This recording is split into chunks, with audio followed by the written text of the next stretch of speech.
Before 9/11, I used to offer various organizations like churches and universities a presentation on Islam.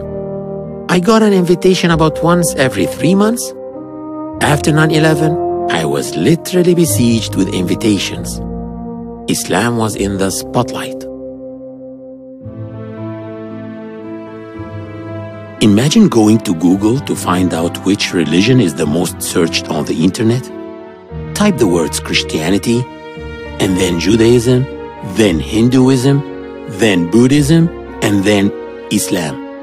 I did exactly that, and this is what I found.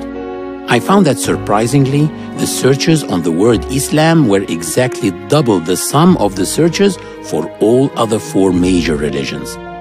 But why Islam? What is it that makes people want to learn about Islam? So again, I went to Google Trends and I typed Islam and Jihad, then Islam and violence, then Islam and terrorism, and then Islam and women. And surprisingly again, I found that the searches for Islam and women were exactly double the searches on jihad, violence, and terrorism put together. So I discovered that Islam is the religion that most people want to know about, and women in Islam is the aspect of Islam which most people are interested in. Since 9/11, I have been traveling around the world lecturing to non-Muslims on the true image of Islam, and I have personally seen many people embracing Islam. And I observed that the women who embraced Islam were many more than the men. Could this be true? Or was I just imagining it? So I said to myself, let me check it out. On the website of the Center of Islamic Studies at Cambridge University, one of the most reputable universities in the world, it states that 3/4 of British converts are women. Gothenburg is the second largest city in Sweden. Imam Ahmed al-Mufti is the director of Gothenburg Mosque. He spoke to us about his observation. During the past few years, around 400 people declared their faith after reading, attending lecture, and coming to ask about Islam. Surprisingly, over 300 of them were women. Men were only around 25%.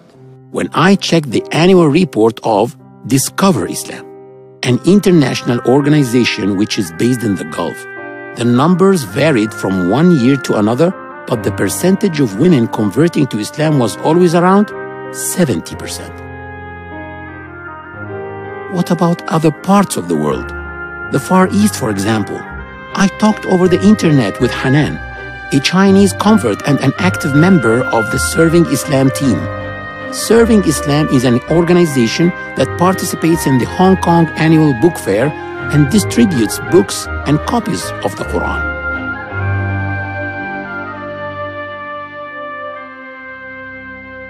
In the year 2009 to 2010, for example, over 100 people have embraced Islam, and 97% of those were women.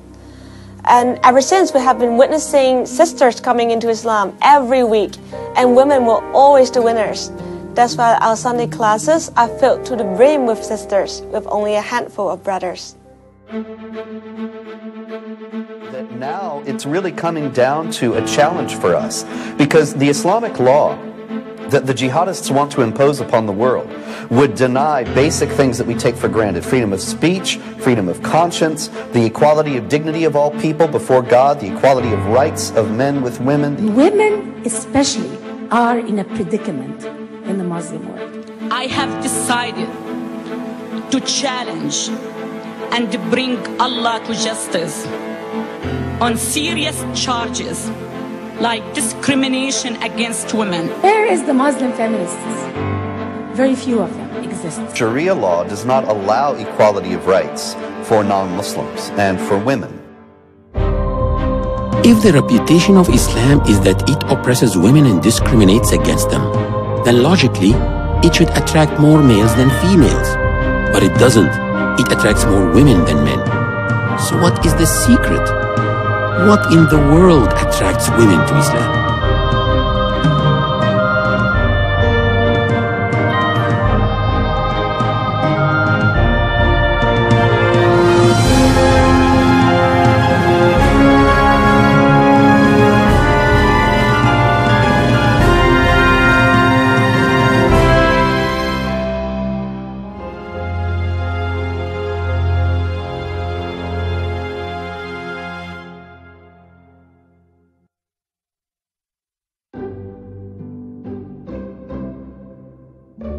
My first interviewee was in Belgium. Unfortunately, I traveled all that way only to be told when I got there that the lady in question had changed her mind. She didn't want to go on camera anymore. We were desperate and set out to find someone to take her place. Finally, we found Aziza, a mixed-race young lady whose father is Flemish and mother Congolese. I asked her about her story. Once she got started, it was as if she knew all my questions in advance. Aziza is someone whom, when she speaks, you wish she would just go on forever. I started looking for God, but at the age of 17, unfortunately, I lost my mother. I was obliged as a Catholic daughter to go to church. I had something like difficulties to believe what church claimed, calling Trinity, God, His Son, Jesus, and the Holy Spirit. So afterwards I started reading books, all the books, most of them. And to be honest, the Quran too. But reading Quran is very difficult and quite mysterious. But a few words were very, enlightened me, were very strong. Like the compassionate that mostly came back in that book. Even if I could not immediately associate with it, but it felt that I need to follow a path.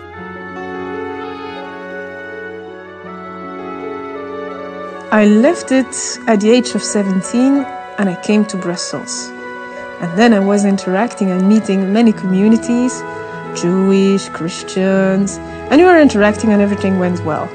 But on the other hand, I met a lot of new friends, Burundi's Muslims, also Moroccan Muslims, Chinese Muslims. Anyway, God opened me for a second time the path to Quran, so I started reading and felt enlightened. I felt better guided.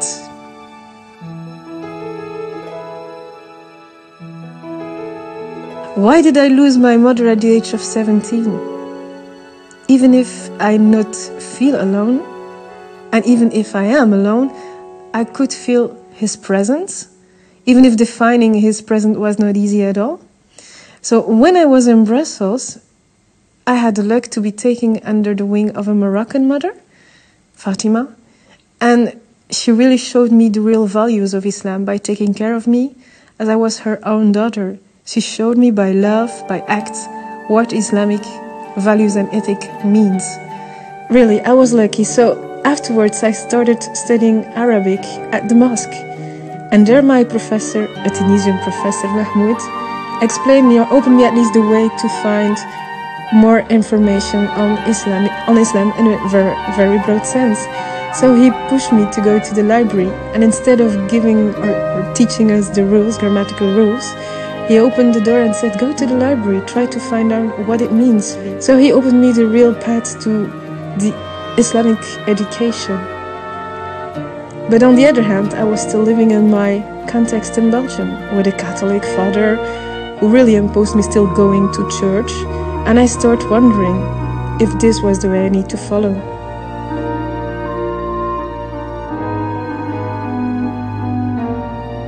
So in 2002, even if I was studying Arabic courses, I went to see Imam Mustafa Kestate. Even if I was not ready to become Muslim, I just wanted to know what did it mean to be a Muslim.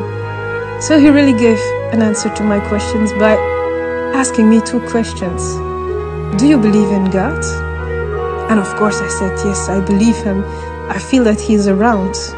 And then he said, did you already read the Quran or other Islamic lectures? And I said, yes, of course, I already tried. But it's very difficult for the first time to read Quran, and it's quite mysterious. But a few words came or enlightened me when I was reading Quran, and always came back the compassionate, Rahman, and I was a little enlightened and felt better to follow the path of Islam on my own way. Aziza's story about the impact of the Quran's powerful words was inspiring, but when it came to the reaction of her family and friends, she tried to be humorous, but her frustration spoke louder than the words. My African friends? Weird friends. You know what they told me? They said that I changed board, that I went to the other side. The other side? Which side? I was supposed to go. I mostly went out with them, had drinks with them. I never drank alcohol because I'm not drinking alcohol from the beginning on. But that was weird. And the family? That's something else. When I told my Catholic father that I was Muslim and that I stopped going to church, he just banned me from his will. He said he didn't want me anymore to be his daughter. And I told him, okay, I'm not your daughter then anymore. So take your will and leave me alone. So it took me 7 years to convince him that I'm just his daughter, Aziza Maria Brakeveld, the daughter that he made.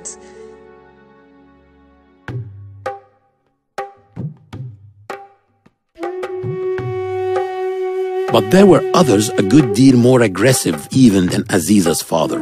Shazna, a Sri Lankan preschool owner who converted to Islam at the age of 17, tried unsuccessfully to hide the bitterness in her with Allah. When I embraced Islam and I started to recite the Quran in my room, at my home. So my dad said it and he got angry. Once he kicked me and started to scold me. And once he said, if you are a Muslim, this is a Roman Catholic family, if you want to be a Muslim continuously, you go out. At that time, I think the time is midnight, 3 o'clock. My father kicked me out.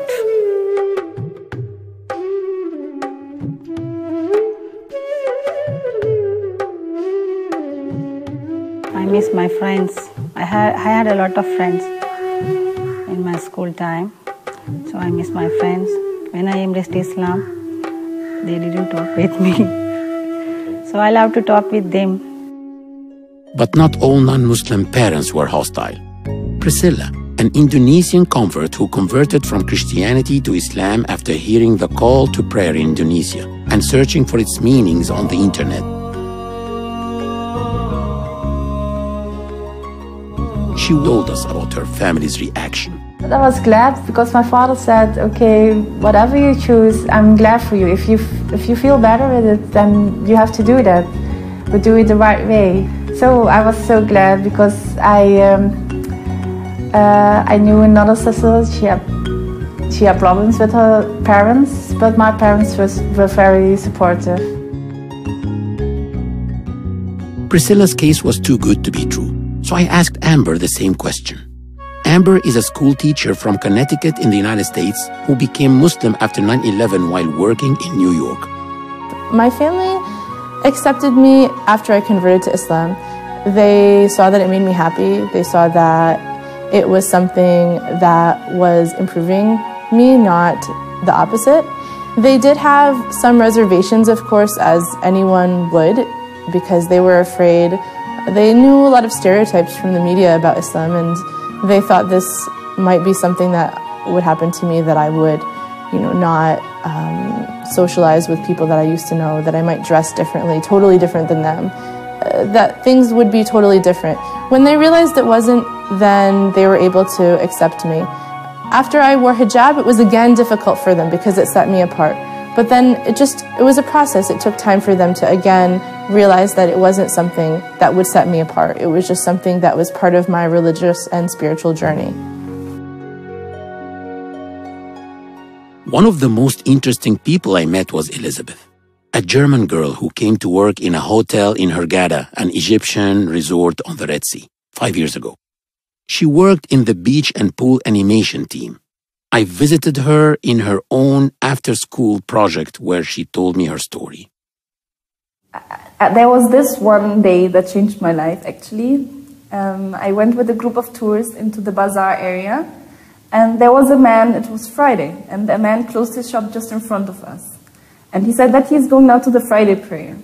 And I was telling him that I have a group of people with me who wants to spend all their money because they're traveling tomorrow. And how stupid he would be now to close his shop and not to take this money and just, I know that his prices are too high and he will make a hell of money. So how come you just close your shop now? He told me, no, I'm a Muslim, it's my duty to pray on Friday. And it made me really think, because when it comes to money, we are all weak. And when it comes to important things in life, I think we all have our family, the first important, and then almost after that, it's money. So I know that this man is living from that, and how come he prefers to pray, and I called it kissing his carpet, than taking our money? And that I was thinking a lot about that.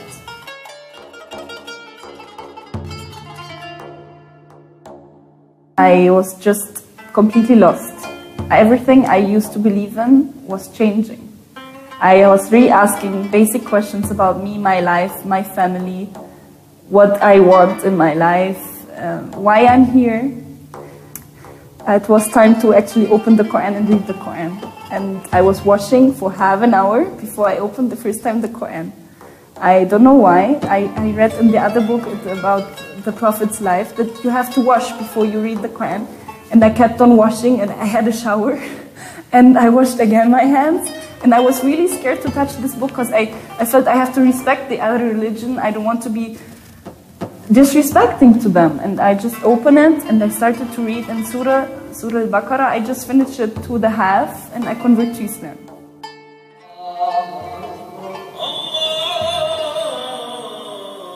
But I said at the same time, there are so much rules and so much things that will change now. I'm not ready for that. And I was really scared from such a big step. What will my family say?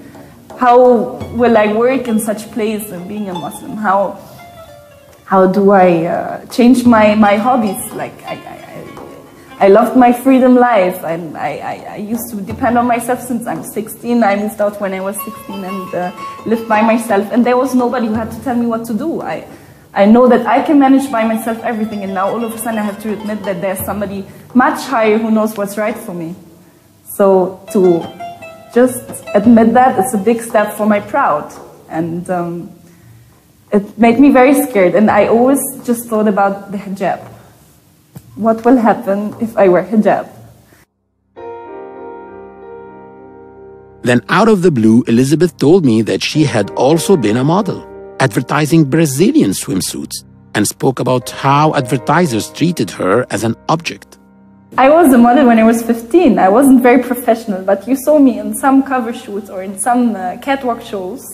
I was presenting once the beachwear of Brazilian beachwear. And I remember this day that they told me, oh, you got on some weight. We cannot use you for the next shooting.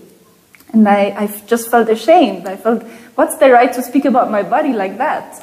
I'm a personality. I'm just not a product. And I feel that even in the commercials and everywhere, they say sex sells. And they use actually this as an instrument just to sell their product. I don't want to be used as an object. And before I was even veiled, I just covered up my body because I felt the eyes of men. I felt they eat me because I felt I was pretty, and they're really eating me when I'm wearing the bikini at the beach. And I wanted to wear long sleeve, and I started to go even in the pool wearing a t-shirt because I really felt ashamed of how they look at me and just feel, wow, oh la la, like, who's that girl? I don't want to be in any eyes of any man, just like that he's saying something like that and that I'm an object to them. So Sex sells.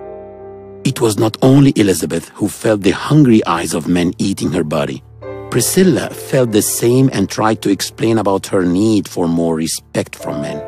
And also at my work, because I work in a restaurant and hotel, and sometimes men are looking at me, but I don't feel comfortable at all. And I started to change my style of clothes, to wear a scarf to cover this area. So that was a step closer to hijab, so I did it step by step. In the past, men looked at me like I was an object. I didn't want them to look at me like I was a piece of meat. But that they respect me more. Feminists worldwide struggle hard against the objectification of women. Their studies have found that audiences in the West are exposed to over 2,000 ads a day, on TV, in newspapers, on street billboards, all over the place. Ads sell more than just products. They sell values and images of success. They tell us how to be popular, loved, and attractive. They tell us who we should be. The sex object in advertising is a mannequin. Conventional beauty is her only attribute. She is thin, tall, young, long-legged. Most women don't look like that, but they are constantly trying hard to emulate it so as to be loved and desired. The more a woman looks like an advertising star, the more she is accepted in society. Ads like these reduce women to objects, and their sexual content is pornographic. This negatively affects the image of a woman. A few years ago, the research of Susan Fiske, professor of psychology at Princeton University, was all over the news. She proved that when men view images of highly sexualized women, the brain areas associated with handling mechanical tools light up. The media does not only shape people's perceptions of women, but also of Islam. Professor Rasha El-Dessouki, a Muslim scholar in Al-Azhar University in Cairo and an activist for more than 30 years in the United States, spoke about the media's political agenda. Unfortunately, Islam has suffered from bad media all over the world. I have studied about 58 novels that speak about Islam and Muslims, and it does give a very bad image of Islam. The reason is all these political events that happen around the world are connected to the media. Whenever there is a very hot issue, whenever there is a fight over something, whenever there is a new revolution, you find that the media intensifies against the Muslims. And all the old images that we have seen by Orientalists in the 16th century, things that have to do with the Crusades, things that have to do with wars between Muslims and non-Muslims, they bring all these up again, conjure them up in the memory of the viewer in order to bash Islam and make it look bad. So what we advise is that people seek the sources of Islam and talk to Muslim people and not think that the media is the only source about Islam and Muslims. Dr. Leila Ahmed, a professor in the Divinity School at Harvard University, met with us and also spoke about the media. The idea that Islam oppresses women became just a normal view expressed in the media and so on, even though there was no ground to it. Historically, there's no evidence for this. It was just a prejudice that was being repeated by the media. And many Muslim women felt offended by this, and they wanted to make clear to whoever they were speaking with or wherever they were out in the streets that they were Muslim and they stood by it and did not accept the prejudices. It always disappoints me when I watch the media and I see more falsity than truth about Islam. There's many experts about Islam, but they're not always Muslims themselves. They're people who get information from places that seems to be something other than what most Muslims understand. And I always find that the media will latch on to anything bad someone that happens to be Muslim does. While there are so many millions of Muslims out in the world that are doing great things, great projects, great initiatives, but they're never mentioned. After 9/11, there was a time when I honestly hardly could bear to turn on the television, because this was when we were going to war, of course, immediately after 9/11, we were going to war with Afghanistan. And there was endless shots of women in burqa, suffering, how we had to go and rescue them. And this somehow, this was Islamic oppression of women. The burqa was a sign of that. And by extension, any kind of head covering was seen as Islamic oppression. And that became the prevailing narrative in America for a few months. It was really quite distressing. So it was very much a media issue and a political issue, but it was presented as women's oppression in Islam, and therefore Islam was just terribly oppressive. And that extended, and that was partly why I'm sure women were attacked. You know, young American women wearing hijab suffered the consequences of this media representation. A lot of people were getting information from the media that wasn't correct about Islam. What I was able to do, and this was a positive thing, was be able to pass on information that was the truth about Islam. People who were wondering about it, people who didn't know anything about it, when they found out I was Muslim, they would ask me questions, and I was able to tell them what a great thing Islam is, what it meant to me, how it inspired me. And this was a positive thing that I was able to find after I converted. Even though initially I was very scared, I was afraid people would sort of turn away from me and not listen to me. But I actually found there's many people that are open to hearing what you have to say. They're actually curious. They just don't have anyone to ask. In Belgium, I received information that we could meet a non-Muslim by the name of Harmony, whose brother converted to Islam 8 years ago. When it happened, Harmony said to herself, if my brother can become a Muslim, what the media say about Islam can't be true. So she enrolled at the University of Leuven to learn more about the religion. This is what she had to say. Islamophobes hurt the Islam in a way, but on the other side they make publicity because of their bad behavior and their hurtful sayings. People will start to investigate by themselves, so they will go and look about the Islam. And so actually Islamophobes make publicity. Maybe it's not intentional, but they do it. But yeah, they hurt some people in a way. People had a lot of questions, and so they actually started to research Islam. They wanted to know more about it. So even though the media was portraying a negative image, people wanted to know if it was true or not. So a lot of people did go out and find the real answers. And so in an ironic way, it was good publicity for Islam, even though what the media was portraying was bad. The number of converts increased significantly after 9/11. At the mosque I used to go to in North Virginia, I used to witness 1 to 2 people declaring their faith every week before 9/11.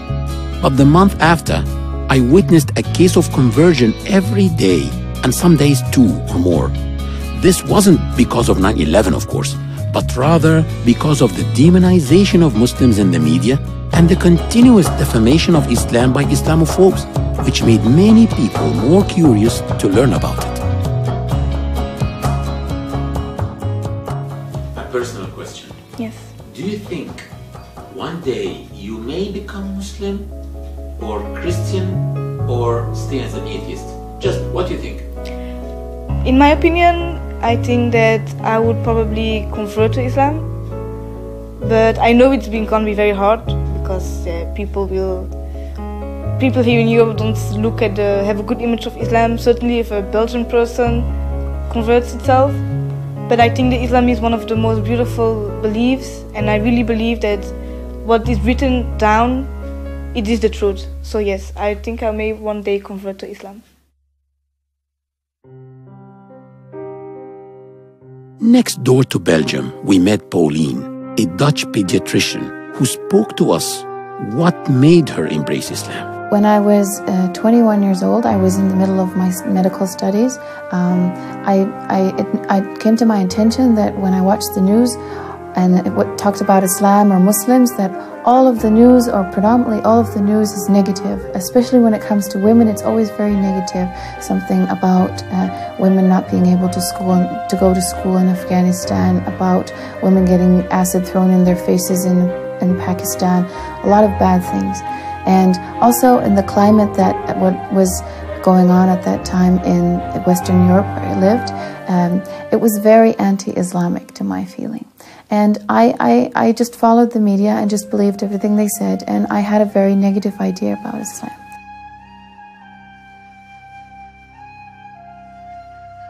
During that year when I was 21, I started to, in my free time, get some extra information about Islam. And the reason I wanted to do that is because I wanted to have more arguments about why this was such a horrible religion. I wanted to be able to debate people about it.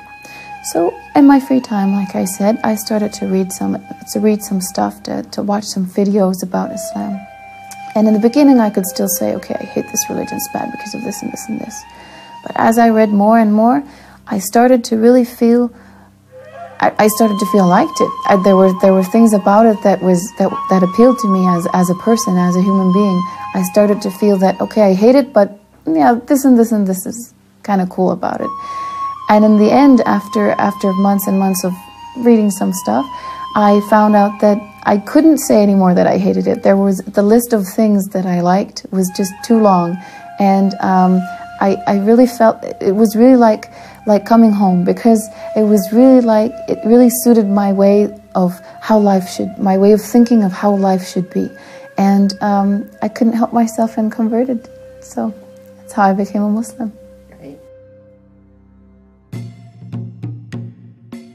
Elissa, a half Venezuelan, half Chinese lingerie designer whom I met in Hong Kong, spoke to me from her heart. One day, suddenly at night, everything turns around on me, and I feel like emptiness, and I feel questioning myself so many questions, like, what am I doing in this world? What is this life for? And I feel like confused, and then I start to think like, I think there is something that I have to do in this life. So I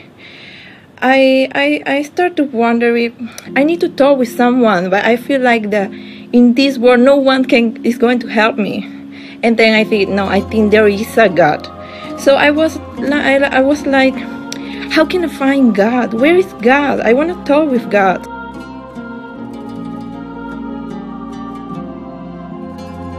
One day I saw my sister praying, and then it really touched me, you know, when I saw her praying. I was, wow, I think she's talking with God, and I want to talk with God also. And then I start to looking about things about Islam, and then I searched a word in the internet, and it said, La ilaha illallah Muhammadur Rasulullah.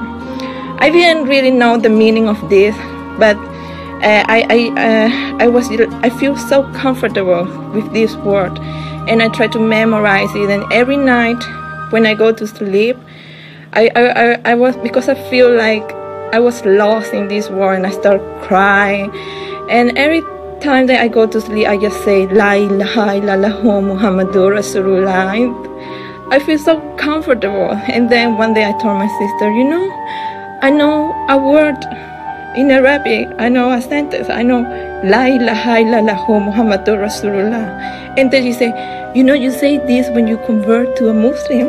And I was like, so I'm a Muslim. So and then I start to feel like that God was guiding me to find the truth about my life and the true path.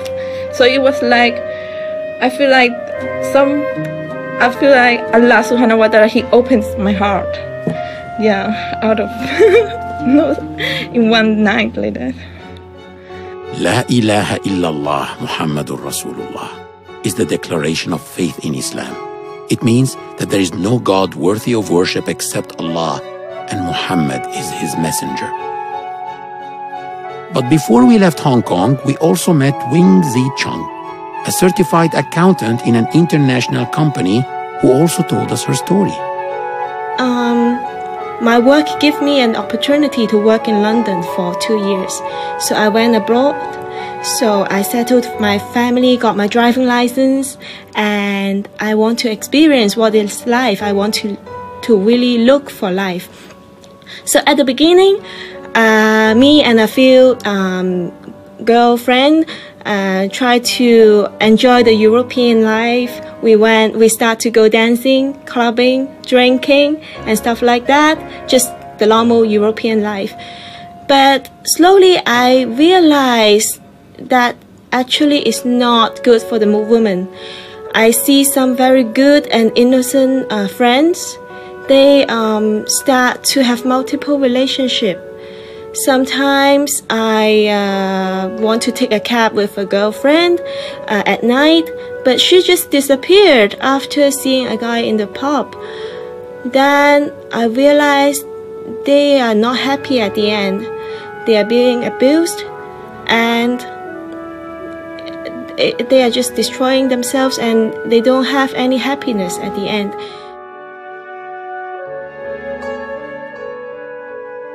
I start to think this European or Western lifestyle that we always feel superior, but I cannot find an answer within that. I took a flight to Florida and I spent 7 days fishing by the pier, and I start to look for religion with the Bible on my left hand and Fortress of the Muslim is a prayer book on my right hand. So my religious journey started.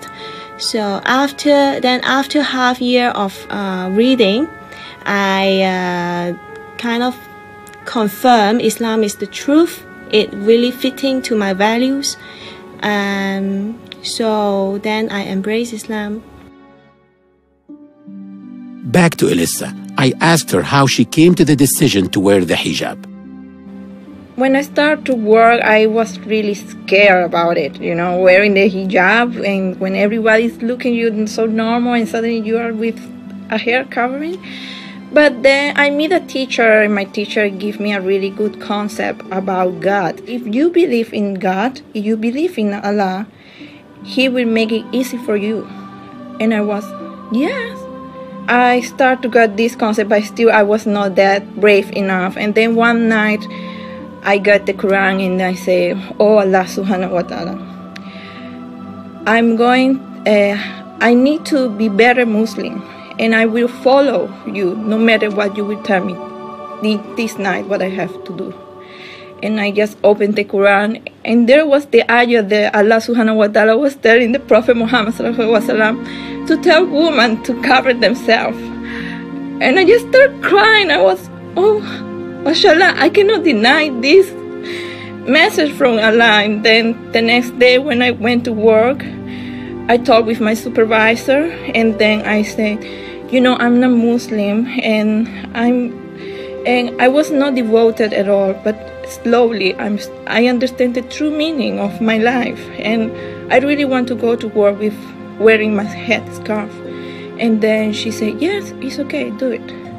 And then I start wearing my scarf, and I see a huge difference. I was scared how people would look at me, but when the women of my office, they look at me, they were like, oh, why are you wearing a headscarf? And then I said, because I'm a Muslim and I can talk to them about Islam, and there was the most happy part of me in my job, that I can talk about Islam. And when I approached some of the male colleagues, the way how they looked at me was more respectful than before. And that is when I feel like, okay, this is what I call the honor of a woman. The West has many concepts about that. They don't understand that it's not just a piece of cloth that one puts on their head. It is a sign of, it's a badge of honor. We consider that it is because women are so special, that they are not just a physical object, they are not just sex objects. Wearing the cover is a sign of obedience to Allah. Nobody has told her to put this cover on. It comes out of free will and out of deep conviction that she wants to obey Allah on this side. Now, some people tell me that when we wear the cover, we become more self-confident. Surely, because the man does not look at her as just a sex object or as a body, but he would like to speak to her, understand how she thinks, how she behaves. From time immemorial, men have been using women as tools of enjoyment. When a man is depressed, he goes out to have some fresh air and goes to a shopping center or mall. He buys a cold drink and sits outside or by the window to watch women, not men. After a couple of hours, he feels good and he goes home.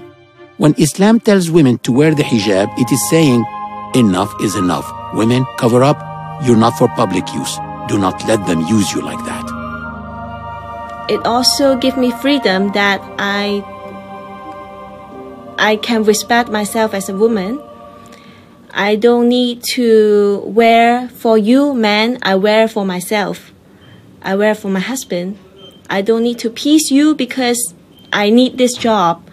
Islam actually gives me a right to wear proper clothing, and I'm not forced to do it. In the beginning, I wore a hijab when I prayed. It started to bug me a little bit that I would wear the hijab while praying and then take it off and go outside. I started to feel that Allah, or God, as we say Allah, sees me always, not just when I'm praying. So if I go outside, He's also there and He's also watching me. It's not just a thing when you're praying. So I decided about half a year after I converted to start wearing the hijab. And ever since, I've been wearing it. Never took it off. What about the women who do not wear the head cover or scarf? Should we look down on them? Absolutely not. They are just as respected, as dignified as all the other sisters or women in Islam. They considered that covering the head is a step higher or maybe a step forward. Later on, maybe in life, she would like to pick up the head cover. But when she understands more about it, nobody forces anybody to wear the head cover. As women in Islam, we have to wear a veil. And personally, I think wearing a veil is a process. It's not a trendy kind of stuff. No, women need to have the time to know how they're going to wear the veil and how they're going to behave, because wearing a veil is a responsibility. And inshallah, I will wear the veil. Just like converting to Islam was a process, wearing hijab was also a process. I didn't wear hijab when I first converted to Islam. I waited for a while until I thought it was the right time. Of course, I didn't want to upset my family. I was afraid of losing friends. I didn't want to not be able to find work. And I was living in New York City after 9/11, so it wasn't really a very friendly time for Muslims. But I knew I wanted to do it, so one day I just decided that I would wear hijab, and I did. When it was time to take a next step, I went one week with wearing hijab to work. And they told me that you cannot work with hijab in this place here. So I told them that actually it's 1 week to go to Ramadan and I really want to wear hijab. And I told you 3 months ago that I'm a Muslim. When it comes to Ramadan, I'm going to wear the hijab. I didn't have any knowledge, but I knew that Ramadan is a very holy month and I wanted to wear hijab in this month. Why and however, I didn't know by then, but I just felt I have to do that. And they offered me the double of the salary if I just take it off and stay for the next season, because all the kids love me and they want to come back only for me, so please stay. And they gave me an apartment, they gave me the food, they gave me everything. So when they were just firing me because of that, I was completely in the street. And they told me, you have 1 week just to pick up your place, to clean up your place and get your stuff out of your apartment, and then we don't want to see you again. When I was actually cleaning up the apartment and I went back to the hotel for once, they kicked me out by the security. They kicked me out by security because I'm not allowed to go in this hotel again. I'm not working here anymore, and I just wanted to visit one of my colleagues to say goodbye to him, and they kicked me out by security. I had 1 week to find a solution for myself, where to stay, what to do, how. I didn't even have money to take a ticket back to Germany, and I knew I don't want to go back to Germany. And 2 weeks before that, I had an incident that I met somebody who was meeting me every day after work, who answers questions about Islam and the questions I have. He was the first person who was actually just interested to help me about my Islamic interest, who doesn't say, why don't we go after work and have a coffee and then I will answer your question. No, he was the first one who said, any question you have, just ask me and I will try to help you. And if I don't have the answer, I will call people who can have the exact answer. So this person told me that he has lots of contacts in Cairo. He can maybe help me to have a work. And we went to Cairo and he introduced me to a family who are only girls and an old lady with her 2 daughters. And I was living with them for 4 months. And they just gave me a home until I found a job and settled down and found my own small apartment. And they were just showing me how to live as a Muslim with all detail. The reaction of Priscilla's family to her decision to wear the hijab was not very much different from their reaction to her embracing Islam. And I was afraid in the beginning because I didn't know about the reaction of people. My mother in the beginning said, okay, do you have to wear it always, all the time? I said, yes, it's something I want to do to come closer to God, to come further in my religion. My father said, yeah, why don't you let her? Because that's her choice. So if she wants to do that, then we have to be supportive. My family accepted it. It took a long time, probably another couple years for them to accept that, because it was something that they felt set me apart from them, that it made me look different than them. Like I wasn't part of the family because I look so different. And that was hard for them. It took a long time for them, like I said, a couple years to accept that change. But now sometimes my mom even buys me scarves, and she'll put my picture, even with me wearing hijab, in our family Christmas card photos that they send out to all their friends. And so at this point, they've accepted me the way I am, and they realize that Islam makes me happy, and wearing hijab for me is part of Islam. So it was a process. It took a long time, but I was able to just stick with it, and things did change for the better. I did lose some friends when I converted, when I wore hijab. But to me, those people weren't true friends. People that are true friends will be able to understand the changes that you make, and they'll be able to accept you for who you are. And I do have a lot of great friends that I've had from childhood and that are still my friends, no matter what change I go through. The work life, when you become a Muslim, especially in a European country, always has some challenges because you wear the headscarf, the hijab. Sometimes I had to leave my work on the side and start answering questions about the hijab. I say, okay, can we finish our work first and talk about the headscarf after? Because I'm very busy and I have to go. They always pay attention to the outfit. And this is very humiliating for women generally in the world, not only for Muslim women. It is, and it's very, very nasty when I see this coming from women. I see women who discriminate other women because of their outfits, what they wear, not who they are, what they believe in, if they're righteous, if they're educated, if they can offer to the world, if they can offer to the society, if they can benefit the world, but what they wear. And this is a crime. I mean, it would be interesting to do a study of the relation between the hijab that Muslims wear and the dress that nuns wear, because I think it was in the 60s that Catholicism abolished the requirement of dress for nuns in the West. But now there's a movement of nuns to go back to some kind of what we call headscarf or head covering. So it'd be interesting to do, but I haven't seen a study yet comparing the movement for return to conventional covering among both Catholics and Muslims. Dr. Leila wasn't to know that I have been doing exactly that, especially in churches around the world. When I'm asked about the hijab, I ask them in turn, who of them has ever seen a woman wearing hijab before? And of course, all of them raise their hands. Then I ask, who among you has ever wondered why they wear it? And 90% of them raise their hands. Then I show them this picture. Then I ask, do you know who she is? Yes, they answer, Mary, the mother of Jesus Christ. Then I show them this picture and I ask, who is she? They say, Mother Teresa, the Nobel Peace Prize laureate. Then I ask them, may we say that in your eyes these are the best two women? And they say yes. Then I show them a picture of a Muslim woman and I ask them, what is common to these three images? They say, the hijab. All three are covered except for faces and hands. And I say, excuse me, a minute ago you were asking me why Muslim women dress like that?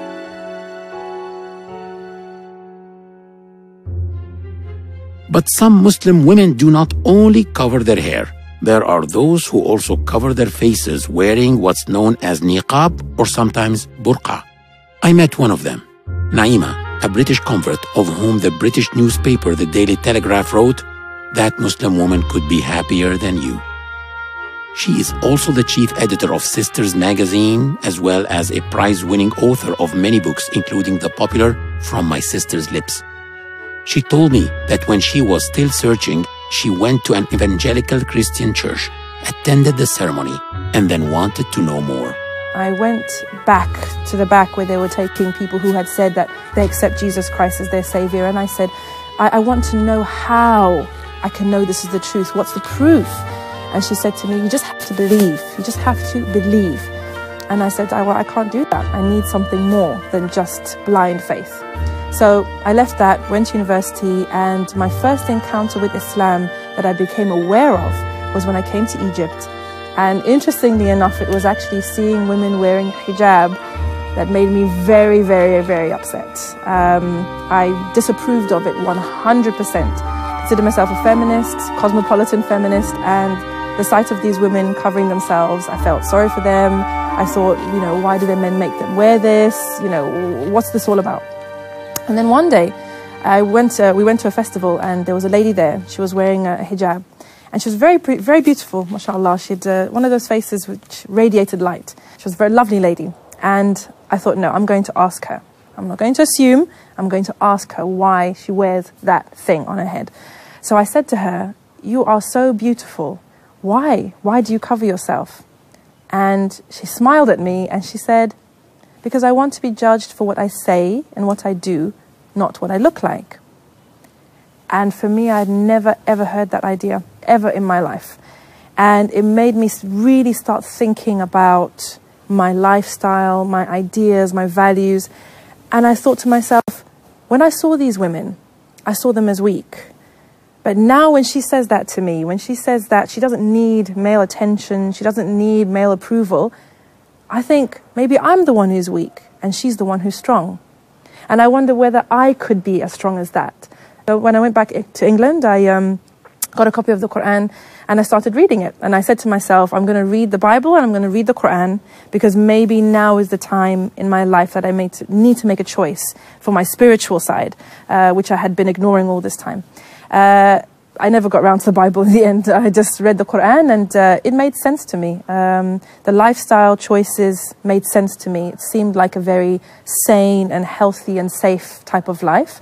And I thought if I ever have children, I would want to raise them in a strong belief system and in an environment that fosters the best that is within them. And that was the end of one journey and the start of another journey within the deen, within the religion of Islam. Personal question. Why did you choose the niqab? I actually liked the niqab. I liked the idea of privacy.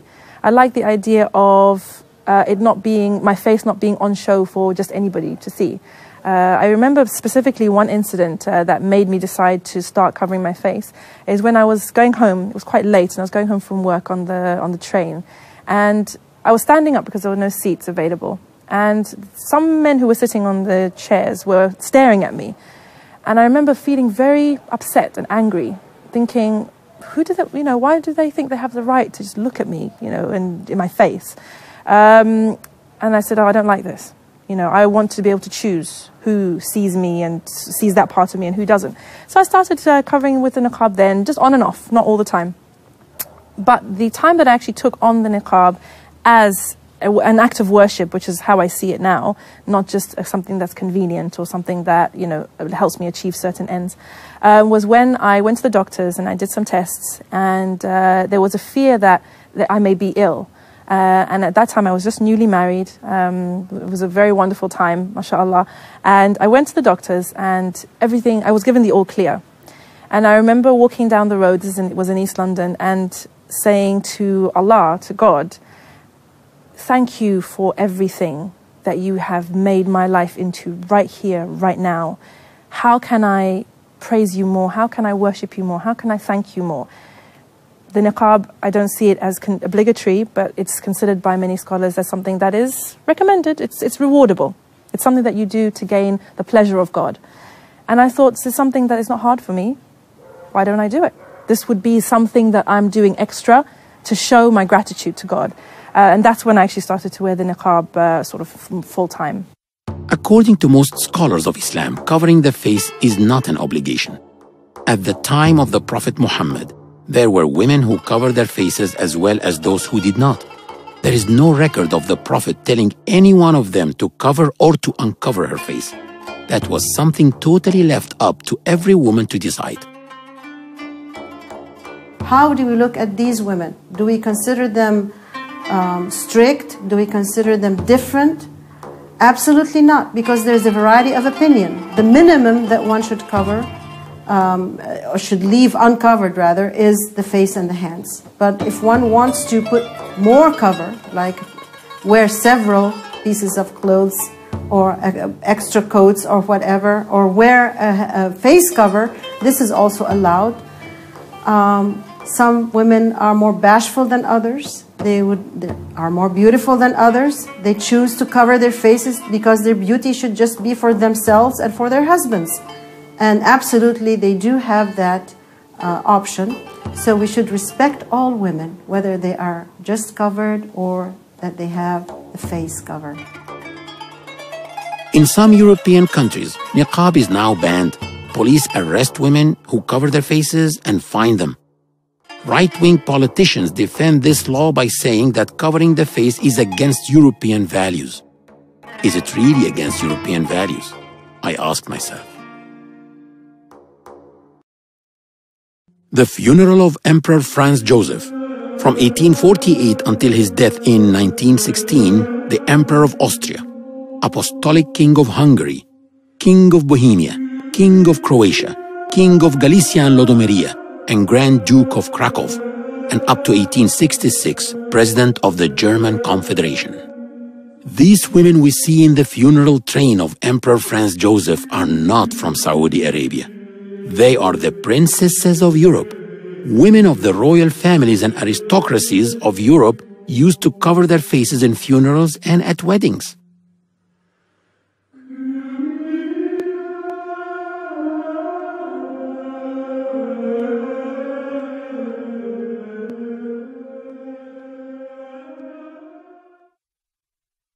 The media needs symbols. It needs symbols of oppression. It needs symbols of backwardness. And it's chosen niqab as its symbol of oppression and backwardness and call to gender rights and things like this. So in terms of the media, there's not really much that one can do sort of, to tackle the media, except for trying as much as possible to put positive images of women in niqab out there. The more women we have in niqab, who are achieving great things, who are going out there and making a difference, the more the public perception of niqab starts to change. It upsets me when people see the niqab as something that holds women back. I don't believe that. Yes, there are restrictions and there are things that are more difficult for you, but it depends on who you are as a person. Because if you are hardworking, if you are determined, if you believe in yourself, if you have great ideas, if you're a people person, the niqab makes no difference, because people will get over that by the force of your personality. I believe that because that's been my experience. Within my work, I've gone into schools, I've lectured in university halls, I've been on television, on radio, etc., talking about other things, not only the niqab. And at the end of the day, if you're an intelligent woman, you're intelligent whether your face is showing or not. If you're funny whether your face is covered or not. If you're kind whether your face is covered or not. And it's up to society to be open to receiving what women in niqab have to offer, and it's also up to women in niqab to go out there and make a space for themselves and make that space where they can contribute to society. Dr. Leila Ahmed's famous book, A Quiet Revolution, explored the phenomenon of the spread of hijab in the US. But to study this phenomenon, she had to study it in Egypt first. The idea that Islam oppressed women and therefore you needed imperialists to liberate Muslim women was a British imperial idea. It developed in the 19th century, late 19th century, when and it was very strong in Egypt, but also in India. And of course, the imperialists believed not only Islam, they believed Hinduism, and anything that was not British and white was oppressive to women. So they justified their reasons for ruling in these places and for retaining power and refusing to give the local people power was that their way of life, their religion was superior and Islam was inferior. in the late 19th century, when the British began to propound the idea that the sign of Islamic inferiority was the hijab, in fact, Christians, Jews, and Muslims in Cairo all wore some form of head covering. So Qasim Amin published a book in 1899. He studied in Europe, by the way. He was an Egyptian lawyer who studied in France and was very close to the French, and in Egypt he was close to the British rulers. And he wrote a book calling for the end of hijab and for women's unveiling. Because he argued that this was necessary for the progress of the nation, not just for the women, but the progress of the nation. And this became something widely accepted by the ruling classes of Egypt. And that was why, historically, why people like me and my mother never wore hijab, because we were the products of an era which inherited the British belief that hijab was a sign of Muslim inferiority, and therefore we don't need to wear it. When I began to think about the question in the mid-1990s, the hijab was very rare still in America. I had no students who wore hijab back then. So at that point I began to ask myself, so why are they wearing hijab in America? You know, I didn't wear it in Egypt 50 years ago. It doesn't mean we gave up Islam, but why is it becoming now important?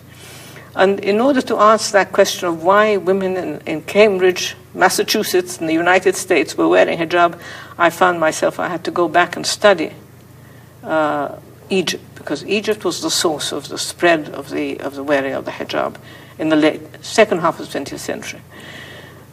And again, let me speak personally, I began by assuming that the fact that they were wearing it was something anti-feminist, something patriarchal. They were accepting some patriarchal way of thinking about women. And I began by thinking, well, it must be some kind of fundamentalist, anti-Western Islam. That was my starting point. And you can see how my own assumptions were marked by my own heritage, growing up in Egypt in the era when colonial ideas of the inferiority of Islam or the backwardness of veil were normal. I grew up in that world, and many people of my generation some people are very angry at women wearing hijab today. And I started not by being angry, but by being baffled. And I wanted to answer, what does it mean? Are they fundamentalists? Are they anti-feminists? What is it? I found that there were lots of reasons, practical reasons. Now, I'm leaving aside the question of the religious belief. You know, one can just assume that that's an important key element. But I based my observations on the studies that were done at the time by anthropologists and various scholars of kind, asking women, why are you wearing hijab? What does it mean to you? And among the answers they gave was disenchantment with the corruption of society, that they were standing for justice. They wanted a new kind of society, and also that gave them rights. So they had the right to go to work now.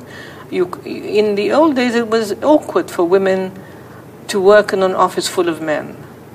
As they put on hijab, they could say, well, you know, we're Islamically covered. You have no right to discriminate against us. And so this was a way of getting jobs, and it empowered them within the family, because they could tell their parents, yes, we can go out alone. If their parents objected, say, you know, we're Islamic women, and we show it in our dress, and we have the right to do this, to go out, to pursue our positions and jobs. So it did not lead to their oppression. Dr. Ahmed elaborated on the hijab being problematical for women in the US, even a danger to life, in direct contrast to Egypt, where the hijab has actually made life easier for women. In the media, there was a very strong anti-Islamic wave after 9/11. And, you know, I'm sure people heard all over the world, there were women in hijab who were attacked in the streets. I know one of my students once in one of my classes arrived in class in a terrible mess. Somebody had tried to pull her hijab off and had spat at her and pushed her off the pavement, and there were these kinds of events happening. In fact, one of the young women I asked, what does wearing hijab mean to you and why do you wear it? She said among the reasons that she wore it was the same reason that her Jewish friends, male friends, wore a yarmulke. It's a way of saying we're a minority. We have a right to be here. These are our rights, and you should respect us, and you should not be contemptuous of us. So it's an assertion. It's rather like, in terms of asserting your right and your dignity, like the afro in the 1960s. Despite Dr. Layla's discovery that the hijab frees women, some European countries have banned it in schools. We went to one of these schools and watched the girls entering. It was heartbreaking. There are also non-Muslims who find it hypocritical to prevent Muslim girls from wearing the hijab at school. Government should not prohibit wearing hijab or wearing clothes you want. If a girl can walk in a bikini, then why don't a girl can walk in a hijab? I mean, it's the same. One choice is not the same as another. If a girl comes in a miniskirt to school, then why can't a girl come protected to school? So I think it shouldn't be that way. Both men and women complement each other. They are on the same status. God has not discriminated between men and women in acts of worship or in the rewards that they get out of these acts of worship. That is why we can see that Islam has emancipated women in the sense of giving them new positions. As before Islam, there was no liberation in that sense. So we have, for example, a lady called Ashifa bint Abdullah. She used to be the administrator of the souk, or the market. And she used to have the job of a policewoman. She would hold people accountable for any cheating that happened in the market, which means that she's almost a judge in this sense. And women held several positions along the line after many years after Islam spread. They were actually also jurors. They would give juridical verdicts, and this happened in Andalusia. Women used to put lanterns at their doors to invite people to come and learn from them. Aisha, peace be upon her, herself was a scholar in her own right, and she used to disseminate the verdicts that the Prophet could not give to women concerning women issues. She was a scholar, and she actually corrected numerous Sahabas about the verdicts that they gave concerning Islam and concerning the rulings of Islam.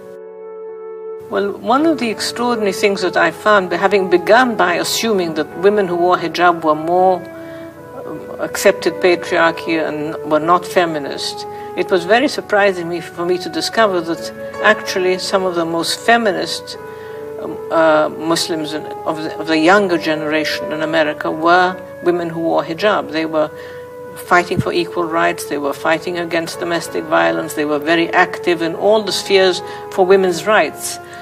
You know, when I watched the Tahrir Revolution, I saw a lot of women in hijab who were the ones who were calling for rights for women as well as for men. Many of these women that I'm talking about would not call themselves feminist, because feminism has, the word itself has implications about, they're not calling for equal rights in the American sense, in a way. They're calling for equality, equal justice for women. It's quite a complicated idea. I mean, it's not that they just want equality the way secular feminists want equality. There are two different ways of looking at women. There are movements in this world. One of the movements is called secular feminism. And this is basically secular gender feminism. The other one is equity feminism. Gender feminism would like to regard women as a single entity, that they are emasculated, that they are macho, that they can do anything. Maybe that would be contrary to their own natures, but they can do anything. Now, equity feminism is more or less like Islam, and it does cover all the rights that women in Islam would like to have, and that actually women in Islam have been given 1500 years ago. That is why it is important to look at women as part of a context. This context is the family. So when God Almighty created Adam, He created Eve, and then came the descendants. That is why women are part of a family, their fathers, their mothers, they are sisters, they are daughters. That is why we should not look at them as a single emasculated entity.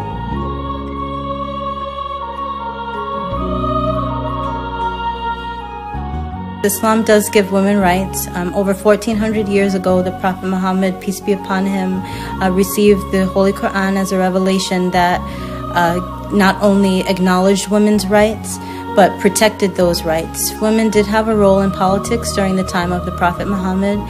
There was a female Sahaba, Salama, or a female companion of the Prophet, who did provide consultation for him. Women also had the ability to vote during the time of the Prophet, which is prior to the women's suffrage movement of the 20th century, where women only recently began to get their right to vote in the 1920s, 1940s, 1970s.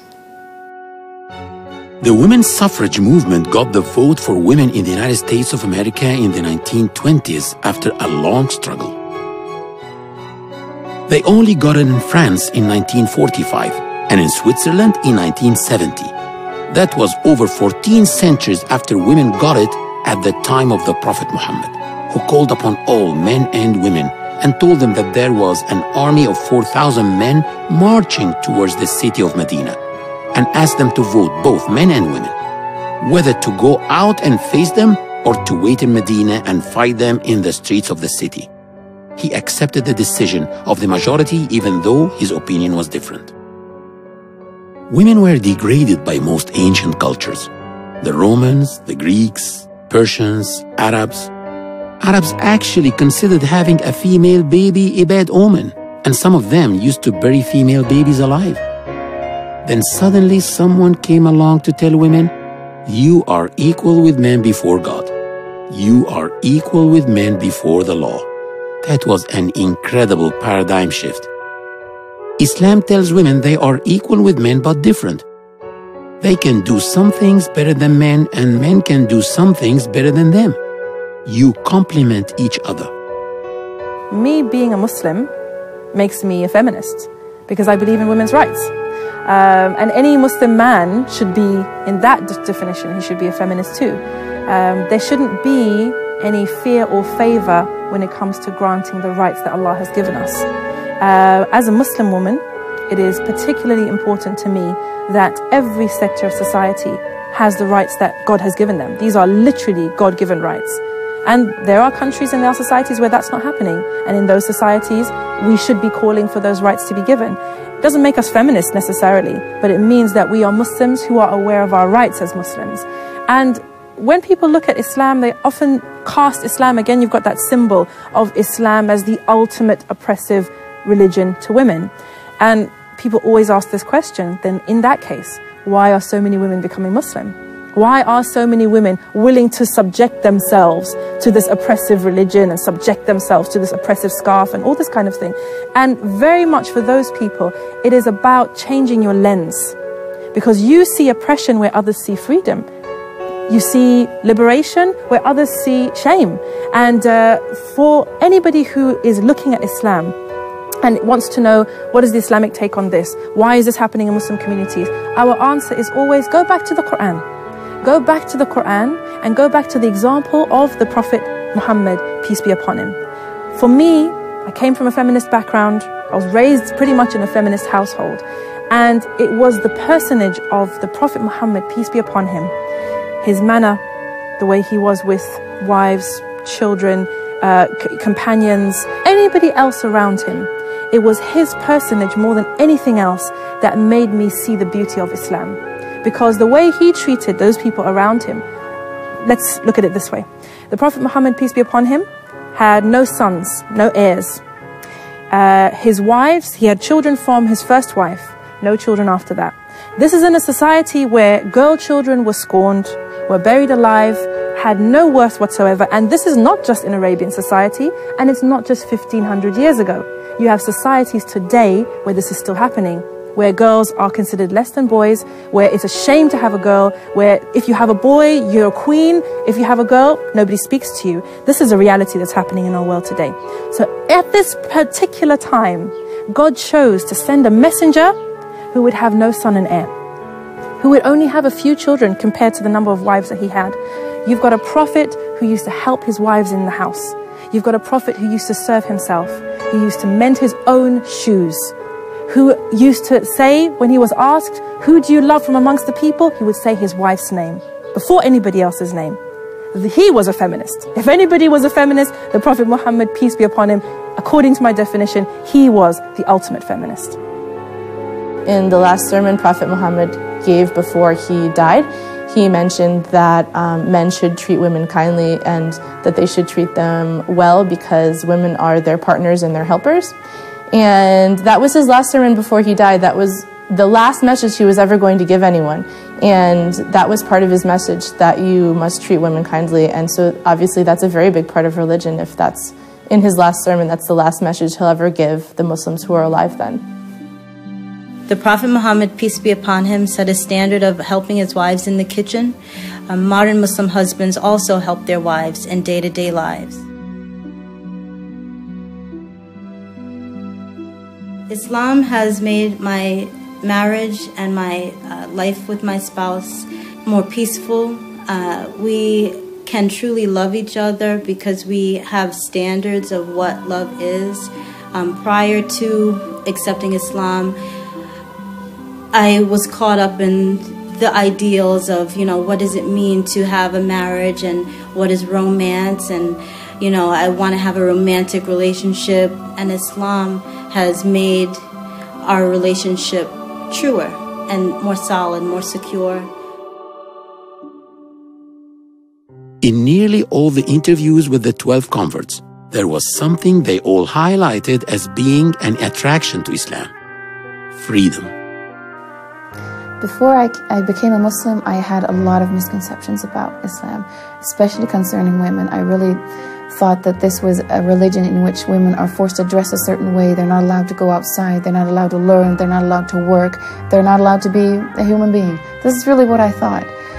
But after I converted, I found out that all my misconceptions, all the ideas I had about women in Islam were wrong. And I found out that it's liberating. And it's not just liberating, it also allows you to, in Islam we work, we are allowed to own businesses, we're allowed to divorce if we're unhappy, you have to ask us our permission to get married. All the things that bothered me before, they're simply not true. I see that in Islam, as a woman, I can be who I want to be. I can work. Another important thing is I can dress how I want to. I'm not pushed by the media, by the fashion of the day. My body is my own. I'm free from all the looks of people. I'm free from all the pressure of being too skinny or being too fat or walking on high heels or wearing certain super expensive designer clothes that after you wear them twice you gotta buy new ones. I can just focus on my real life. I can focus on my family. I can focus on my work. I can focus on my God. I can focus on myself. I don't have to focus about what everybody else thinks about me. And I think this is one of the things that is so attractive in Islam for women. You are valued for the person you are. You're liberated from having to be an object, having to be something that's only there for being beautiful. You're free to express yourself. You're free to work, to be a mother if you want to be, because you don't have to work. You can. That's another difference. Islam is providing me more liberty, because being a woman in Islam, I can choose if I want to go to work. Being a married woman in Islam, my husband needs to provide for me. I also have the liberty to choose if I stay at home and educate my child or not. And I choose to stay at home and educate my child. I also feel more freedom. In Hong Kong, every woman have to work. Even you are a man, you will think women have to work for the family. But in Islam, actually, man has the responsibility. I can choose to work, and you cannot disallow me to work, but I can choose to work or not. The concept of original sin and the freedom of women, because people had thought that woman was the cause of all evils. She is the one that tempted Adam. She is the one that asked him to eat from the tree.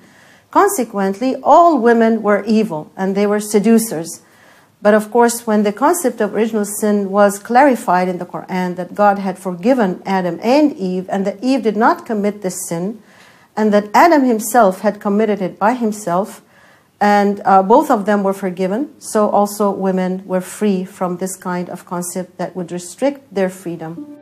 The freedom that I long for is the freedom to worship my Creator and to do what is pleasing to Him. And that for me is freedom. So the fact that I wear the scarf or I wear the niqab, people say I'm unfree. But freedom is in the eye of the beholder.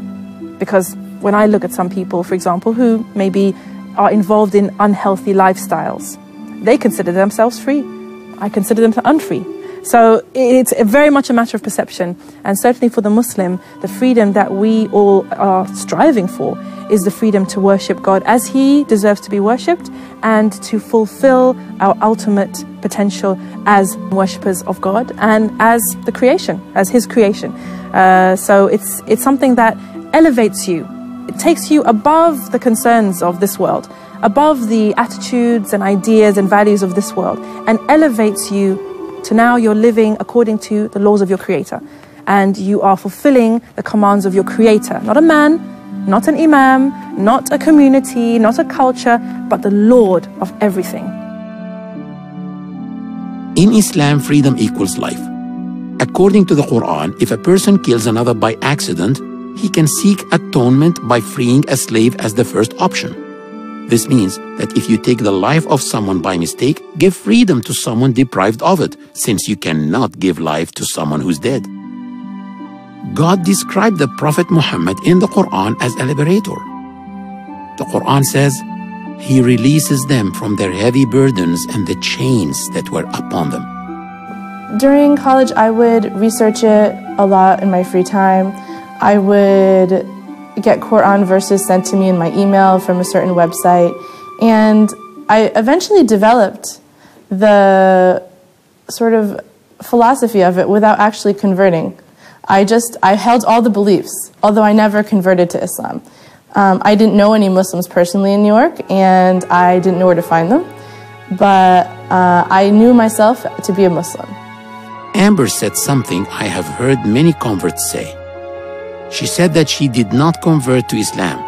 Islam was inside her. All she had to do was find it. When I met Islam, I understood that this was inside me all the time, and what I did was fulfilling. Yes, I take from outside knowledge, but it was inside. It was like a fire that needed some to light up more. Now that I'm converted, I have something beautiful, and it's called the prayer. We pray 5 times a day, which means that 5 times a day I relax. 5 times a day I'm in meditation. 5 times a day I give my worries to my God, to my Creator. And this is my favorite thing in Islam. If you've never prayed, go for it. Just try. It'll save you. It saved me. What converts always express about liberty being an aspect that attracted them to Islam seems opposite to what a person may see in some Muslim societies which apply their own old cultures and just flavor them with Islam. This does not do justice to Islam. Therefore, if any society or individual oppresses women or discriminates against them, it is against Islam, not because of it.